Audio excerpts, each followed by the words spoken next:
Hi friends, నేను ఇందిరమ్మ ఇల్లు కట్టబోతున్నాను. రాష్ట్రమంతా ఇప్పటికే కొన్ని గృహప్రవేశాలు అయినప్పటికీ నాకు కాస్త లేటుగా వచ్చిన మొత్తానికి రేవంత్ రెడ్డి గారి ప్రభుత్వం నాకు ఇందిరమ్మ ఇల్లును ఇచ్చింది. దానికోసం ముందుగా ఉన్న ఈ 100 సంవత్సరాల నాటి ఇల్లును కూల్చాలంటే చాలా బాధగా అనిపించినప్పటికీ కొత్త ఇల్లు కట్టుకోవాలంటే తప్పదు కాబట్టి కూల్చివేశాను.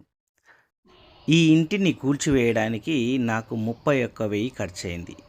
10 గంటలు జేసీబీ, 80 ట్రాక్టర్ల మన్ను తీసివేయడానికి, తర్వాత వాస్తు చూపించాను. మొత్తానికి నాకు 31,000 ఖర్చయింది. అయితే అయ్యిందిలేండి. ఎందుకంటే బునాది కింది నుంచి స్ట్రాంగ్గా ఉన్నప్పుడు మనకు ఇల్లు కూడా స్ట్రాంగ్గా ఉంటుందని కొంతమంది పెద్దలు చెప్పడం వల్ల నేను ఈ నిర్ణయం తీసుకున్నాను. మొత్తానికి నా కల నెరవేరబోతుంది.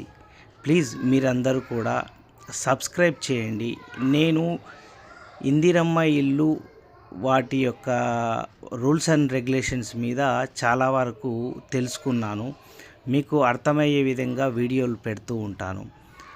నాకు తెలిసినవే కాకుండా తెలుసుకొని కూడా ఏ మిస్టేక్ లేకుండా ఎలా కట్టుకోవాలో వీడియో ద్వారా మీకు రెగ్యులర్గా మీకు తెలియజేస్తూ ఉంటాను. అందుకోసం మీరు సబ్స్క్రైబ్ చేసి కామెంట్ పెట్టండి.